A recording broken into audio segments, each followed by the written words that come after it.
tothom, distingides autoritats, amics, senyors i senyors. Ens fa molta il·lusió i és un gran honor pel Comú d'Encamp organitzar aquest acte de presentació del llibre 82 dies d'octubre, el qual ha estat editat per Anem Editors i creat per l'escriptor andorrà, però sobretot encampadà, Josep Villeres.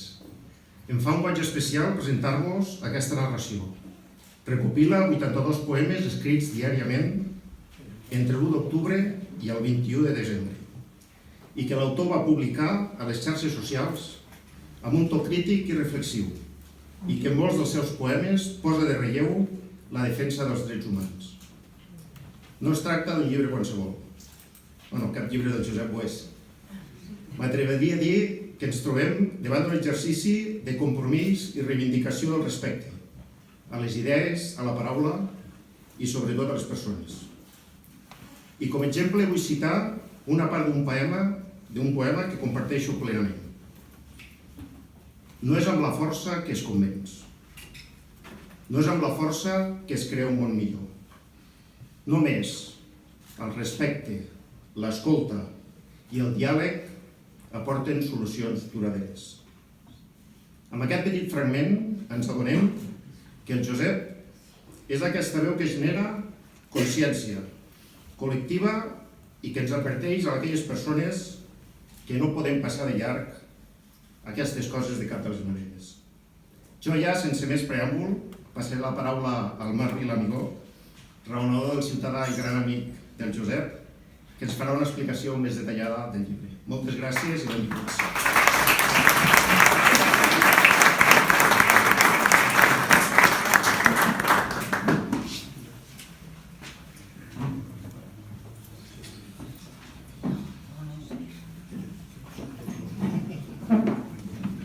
Bé, moltes gràcies, Consell Major. Moltes gràcies, Josep, per confiar en mi per introduir en societat el teu llibre. Autoritats, amics, gràcies per ser aquí. Quan allà dies l'amic Josep em va demanar, entre tímid i il·lusionat, si volia presentar el meu llibre de poemes que estava preparant, ell mateix, lúcid com sempre, ja em va dir: prou sé que encara tens un càrrec, que ara tens un càrrec. No sé si és oportú. Vam quedar que m'ho pensaria. Ha fet que m'ho vaig somiar.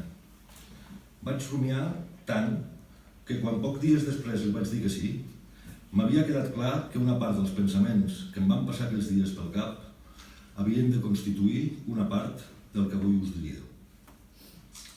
El primer que se'm va acudir és: hauria d'abstenir-me de parlar, jo, precisament ara que defenso institucionalment drets i llibertats fonamentals, d'un llibre, el primer poema del qual, que dona el to del que vindrà després, diu en la seva estrofa final: on s'amaga avui, 1 d'octubre, l'Europa dels drets i les llibertats fonamentals?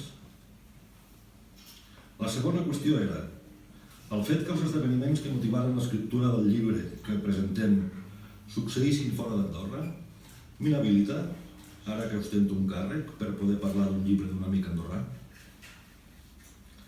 Les raons que fonamentaven el sí vaig trobar que eren millors que les que deien que no. En primer lloc, perquè, com explicaré més endavant, els ciutadans europeus estem cridats a treballar tots pel mateix ideal comú de drets humans, independentment de les fronteres.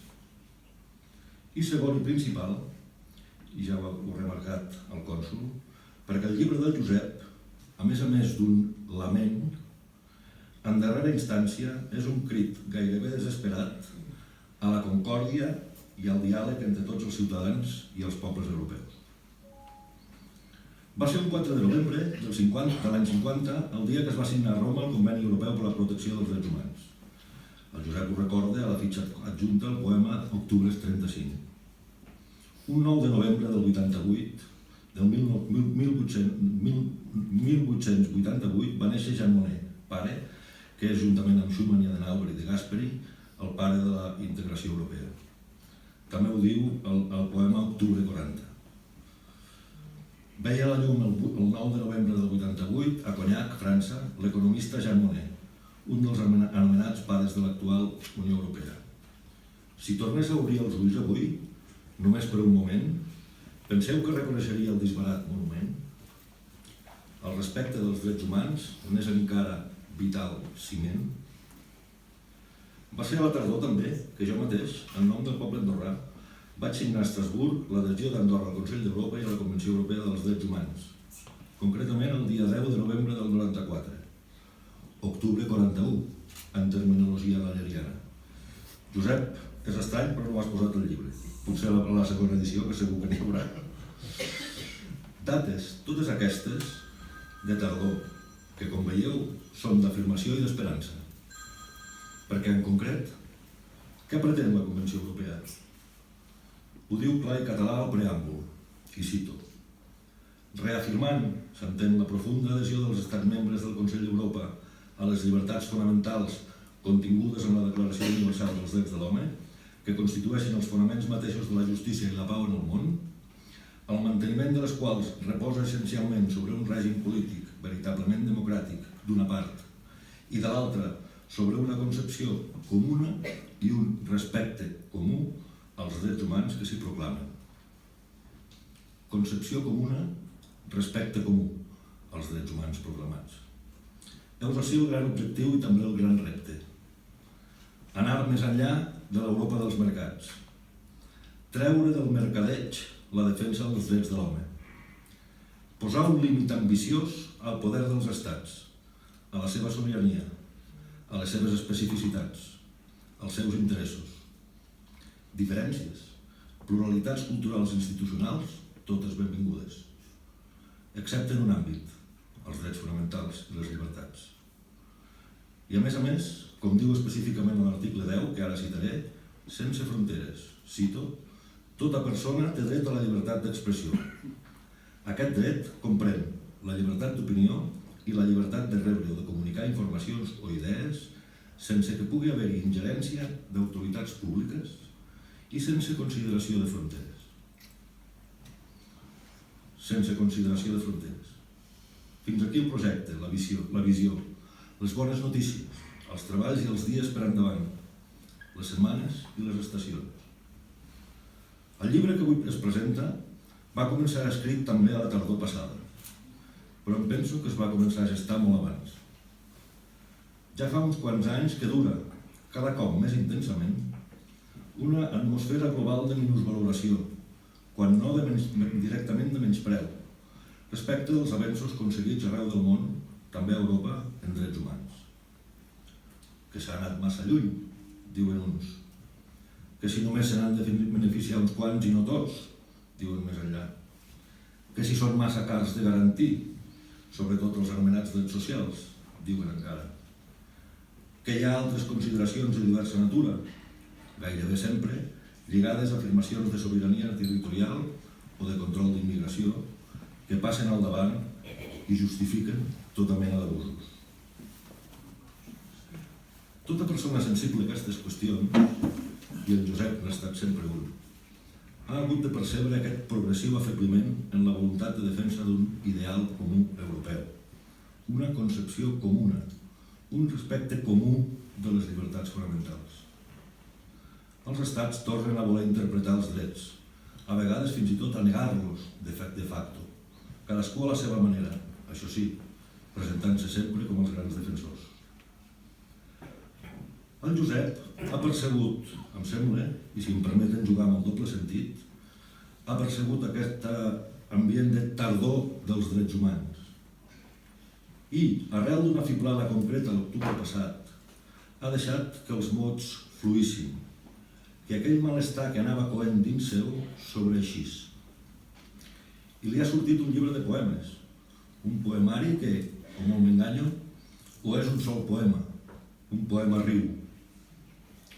Quan llegiu el llibre, veureu que els 82 poemes que el conformen no tenen títol, o almenys no un títol específic, sinó que tots són octubre, seguits d'un número, octubre 1, octubre 2, i així fins a 82, corresponents a 82 dies d'escriptura, 2 mesos i escaig, com si els dies de novembre i desembre haguessin estat manllevats pel desbordament imparable d'aquell magmàtic octubre. I ja ho he dit abans, el llibre li ha sortit en forma de lament, per parafrasejant un llibre de poemes publicat ja l'any 2008 d'un altre amic poeta, Francesc Vélez, que es titulava Lament d'Europa, concretament, podríem dir que si bé el punt de partida, com hem vist al primer poema, és el lament sobre on està l'Europa dels drets humans, el propi flux dels pensaments i els sentiments extén aquest lament a altres aspectes, ara ja no només europeus, sinó universals, que defineixen el malestar de la nostra cultura. D'entre aquests aspectes, crec que n'hi ha un que també recorre tot el poemari i que té a veure amb la relació entre mots i fets, entre veritat i mentida, i en els perills per a la democràcia del que podríem anomenar veritats contrafàctiques. En un tema com aquest, és inevitable citar Hannah Arendt, i cito: "La llibertat d'opinió és una farsa, excepte quan la informació fàctica està garantida i els fets mateixos no es posen en discussió." Paolo Flores d'Arcais, filòsof radical italià contemporani, en el capítol titulat Democràcia i veritat del seu llibre Democràcia, de l'any 2012, hi afegeix, en castellà ho dic: "La mentira del establishment, la posibilidad de pisotear las verdades de hecho o rebajarlas a meras opiniones. La política marketing y la política espectáculo dejan al ciudadano a merced del poder, privilegio, dejan inerme a los sin poder. El poder de los sin poder consiste en proteger las verdades de hecho." Anem al que escriu ara el Josep. Poema octubre 18, que acaba així: "No qui clama més democràcia és demòcrata perquè sí. Són actituds, comportaments que ens sublimen la gràcia i, sobretot, els fets tossuts. Miquel Servet fou condemnat, emprant la llei per fer callar. Havia dit la veritat." El poema Octubre 71 diu així: "Quan mentir esdevé la norma, l'engany és moneda corrent, la notícia muta en corma, que rosega i corca la ment. I com molt més es desinforma, més es desmunta el fonament, més l'edifici es desforma i més falla el raonament. Talment vaixella a la deriva, que l'ona garbella i s'endú, d'ací i d'allà com fruit madur, sense importar vers quina riba. Així es va, ja sense nord i sense cap possible acord." Al final del poema Octubre 79 escriu el Josep: "Compte, vivim en un món on els mots perden sentit, se'ls està buidant d'essència. Compte, que quan una pota deixa de ser una pota, sigui de l'estil que sigui, la cadira no s'aguanta, el comensal no seu, cau. Notis d'entubi l'ús vehement dels punts d'exclamació, 4, amb aquestes dues últimes versos, i del vocatiu compte, 2 vegades repetit. També estem a la part final del llibre, ja que durant tot el llibre abunden més el to dels poemes descriptius, lamentatius o bé interrogatius. Ara el to esdevé més dramàtic, admonitori, com ja ho havia estat també el poema Octubre 61. Potser el que més i millor resumeix en un de sol de poema, el sentit sencer del llibre, i a la vegada el que relliga més el Josep Dellerès, poeta d'avui, amb aquell jove poeta de fa uns quants anys. Diu: "Fa molts dies vaig escriure. Filòsofs molt ben pagats traficaran idees. Savis intel·lectuals embelliran els mots que no convé que se sentin. Matemàtics subtils malentendran les xifres fins a l'avorriment." Corria l'any llunyà ja, 1988. Amic n'era el poemari. El subscric encara avui totalment. En cal només canviar el temps verbal. Les idees ara ja són molt més que traficades. Els mots han perdut el sentit. Fins i tot se'ls utilitza per designar l'oposat del que realment nomenen. I les xifres? ja ningú veritablement les mira de tant i tan enganyats que hem estat, tots plegats. Era premonició? No m'agrada pressentir el que són coses dolentes per al gènere humà i molt he de lamentar, si no canvien els trets, que intueixo horror, indescriptible terror, nodrit per indiferència davant del sofrir de l'altre, del suplici del germà. El sofrir de l'altre, el suplici del germà. Heus ací l'alfa i l'omega, el desencadenant, crec, del llibre del Josep, però també el motiu de tota la construcció de la democràcia com a forma de convivència i dels drets humans com a catàleg imprescriptible d'antídots per suprimir o mitigar el patiment dels homes sobre la terra. O, si voleu, per suprimir o mitigar el patiment evitable. Per acabar, una última reflexió que entronca amb les meves primeres paraules. Trobareu al llibre lament i plor, ràbia continguda, perplexitat, denúncia de la paràbola corrompuda, dels drets preterits, de la mentida interessada. Però també hi trobareu una invitació a un ús net, sincer, humil, compromès, dialògic, del llenguatge com a prerequisit necessari de l'èxit de la nostra acció en la recerca del bé comú. Just al contrari del que diu, els que l'han llegit, Humpty Dumpty a Alícia, al llibre Alícia a través del mirall, de Lewis Carroll, que segur que retrata una situació que a més d'un li sonarà. Cito: Cuando empleo una palabra, significa exactamente lo que he decidido que signifique, ni más ni menos, dijo Humpty Dumpty. La cuestión es, dijo Alicia, si puedes hacer que las palabras signifiquen cosas tan distintas. La cuestión es, dijo Humpty Dumpty, ¿quién manda? Y nada más. Acabo amb la veu del Josep, amb dos poemes, el 45, els primers versos. La paraula, tanmateix, quan el verb no és mentida, quan és sobri sentiment, quan és íntegra recerca, quan honrat raonament, és el més gran instrument. I a l'octubre 10, els versos finals, i si aprenguéssim a ser humils, a respectar, a dialogar sense vetos a priori? Vull creure jo també, com el Josep, que encara hi som a temps. Moltes gràcies.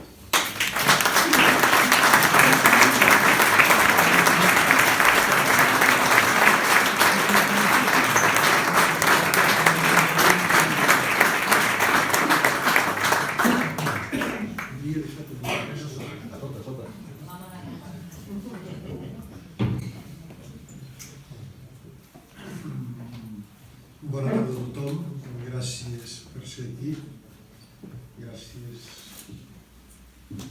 senyors ministres, senyora ambaixadora, senyor cònsol d'Encamp i cònsol menor, gràcies al Comú d'Encamp per organitzar aquesta vetllada.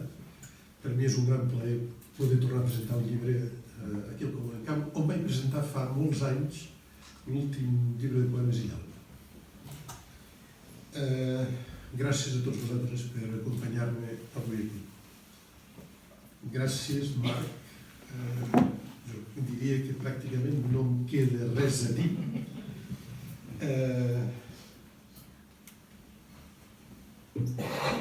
De fet, ho ha dit tot.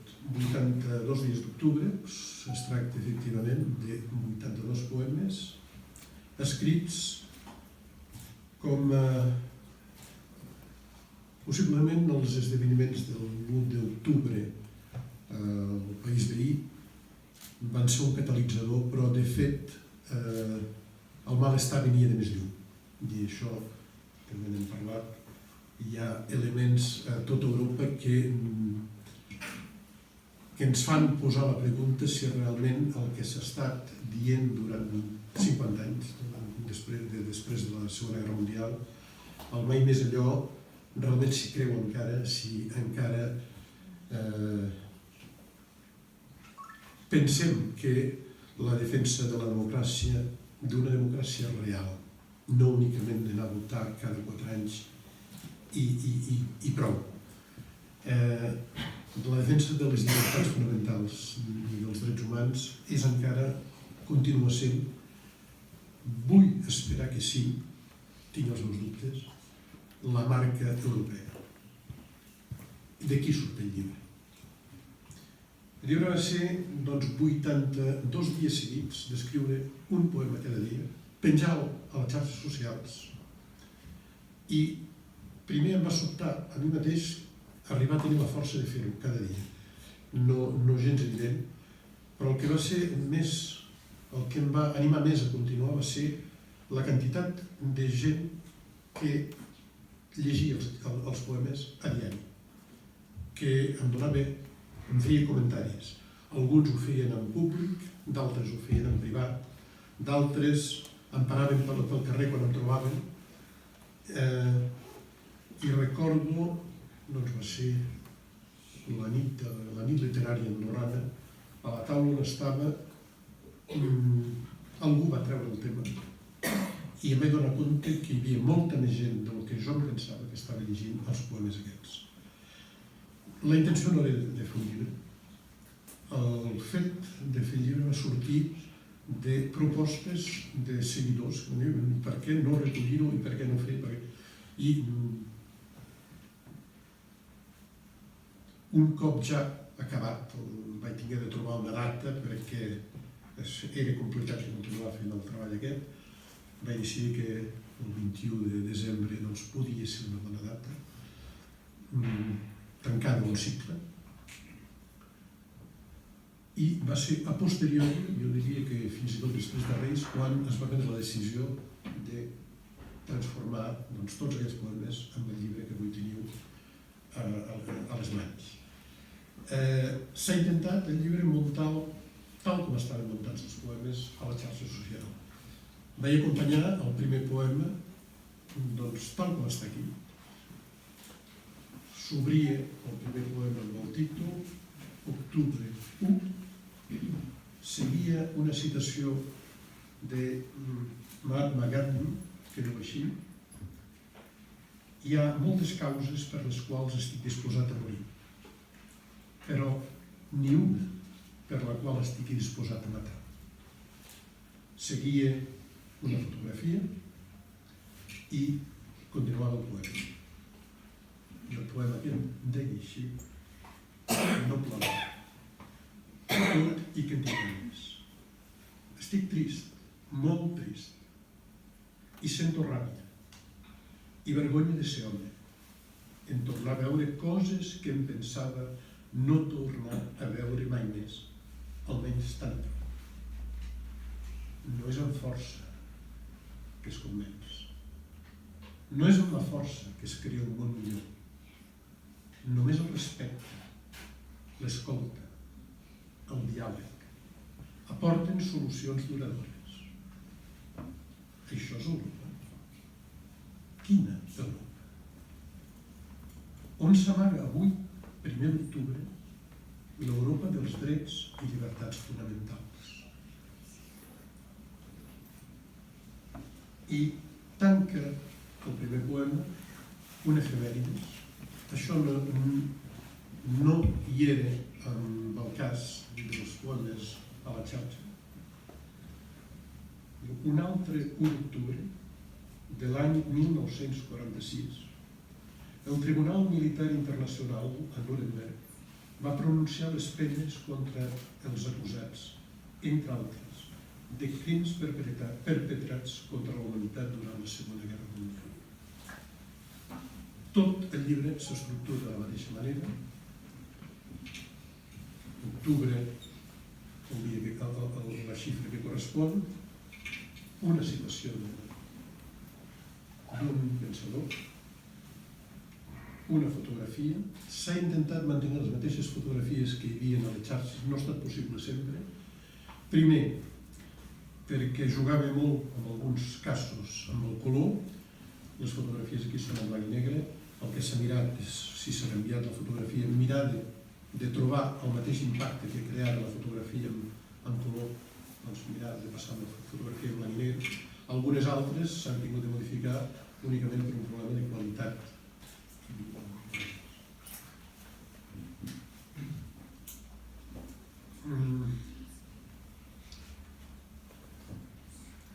Llegiré l'últim poema del llibre.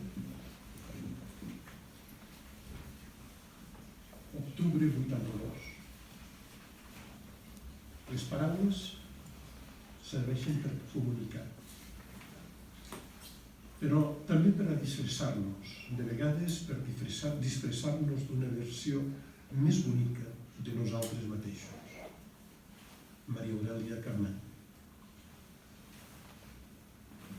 Al casino d'Andorra, com en qualsevol sala de jocs, és abans de tirar els daus, quan tot ajuda. Un cop obert a la mà, els daus deixats anar, no hi ha marxa enrere possible. Només esperar com cauen i aquí donen la partida. Oblidar que el casino sempre guanya, encara que només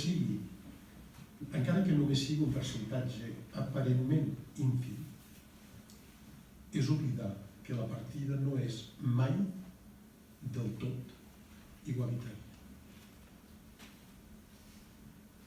Un altre 82 d'octubre, 21 de desembre de l'any 1898 del calendari gregorià, el matrimoni Pierre i Marie Curie van descobrir el radi. Avui, a més, per mi, jo diria que és una doble satisfacció, perquè ahir es va publicar al Consell d'Europa,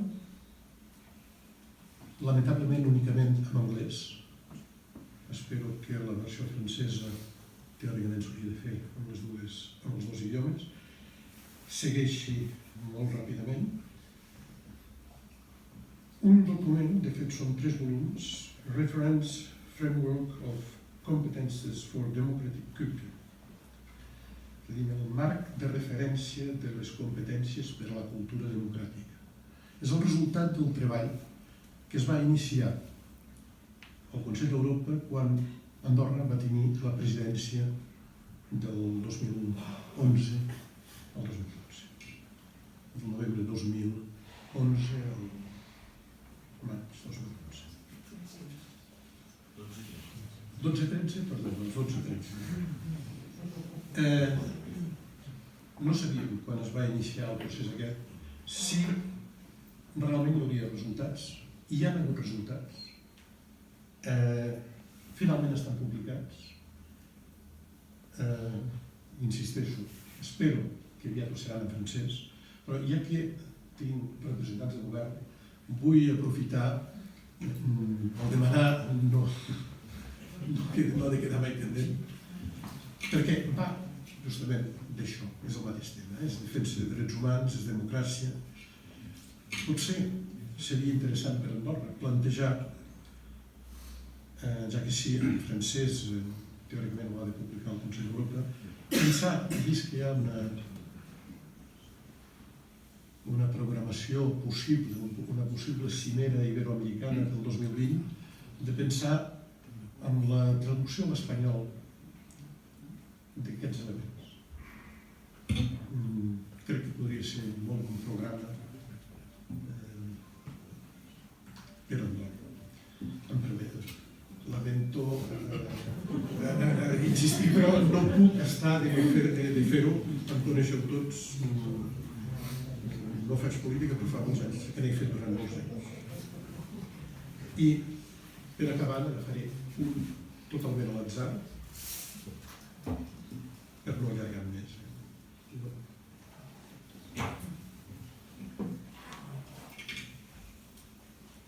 Octubre 30. Els homes parlen de la victòria com d'una sort. És el treball que fa la victòria. Ralph Waldo Emerson. No m'ha agradat mai el pensament únic.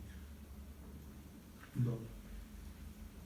ni suporto cap discurs de caire paternalista que pretengui ensinistrar sense arguments ni debat, sense incitar al juí, sense encendre la llumeta d'un cervell mig adormit. No, no m'ha agradat mai.